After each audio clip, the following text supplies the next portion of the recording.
કુલ 4 નવરાત્ર આવે છે, તેમાં 2 ગુપ્ત નવરાત્ર, જેમાં નવ દુર્ગાની નવ શક્તિઓની ઉપાસના કરવામાં આવે છે, અને બીજા 2 નવરાત્ર ખૂબ જ મહત્ત્વના છે. તેમાં ચૈત્ર નવરાત્રનો પ્રારંભ આજે તારીખ 19મી માર્ચ 2026ની ગુરુવારથી થશે.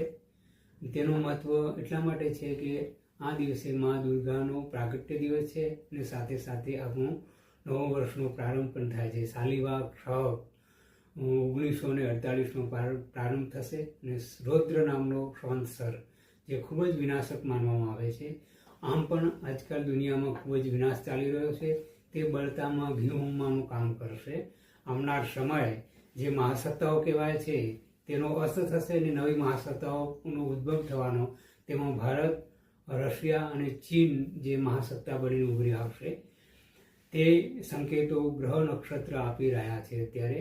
અને તેમાં માતાજીની જે આગમન છે, જે સવારી છે, તે સવારી પણ તેઓ સંકેત આપે છે કે આવનાર સમય દેશ અને દુનિયા માટે શુભ નથી, કારણ કે માતાજીની સવારી પાલખીમાં છે.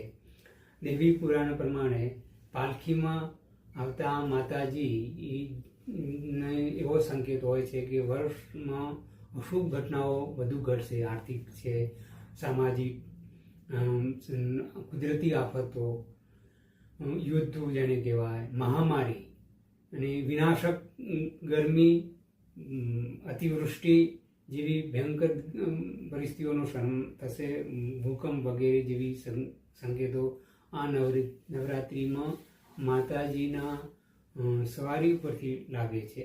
હવે નવરાત્રિમાં આપણે ઘટ સ્થાપના વગેરેની વાત કરીએ તો 19મીની વહેલી સવારે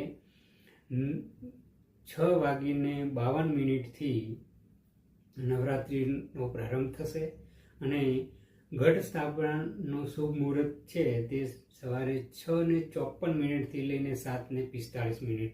તેમાં પુષ્કર નવમાંસ પણ આવે છે, એટલે આ સમયમાં ઘટ સ્થાપન કરવાનું.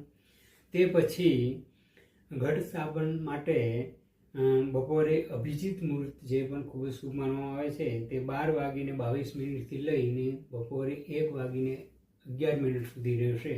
તે સમય દરમિયાન પણ ઘટ સ્થાપન કરી શકાય. અને તે પછી ઘણું જ મહત્ત્વનું ત્રીજું મુહૂર્ત હોય છે, તે છે ગૌધૂળી મુહૂર્ત. તેને પણ ખૂબ જ મહત્ત્વનું માનવામાં આવે છે. તે સમય છે સાંજે 6:47 લઈને 7:11 સુધી. આ સમય દરમિયાન ઘટ સ્થાપન એટલે કે કળશની સ્થાપના કરી માતાજીને આહવાન આપીને યમ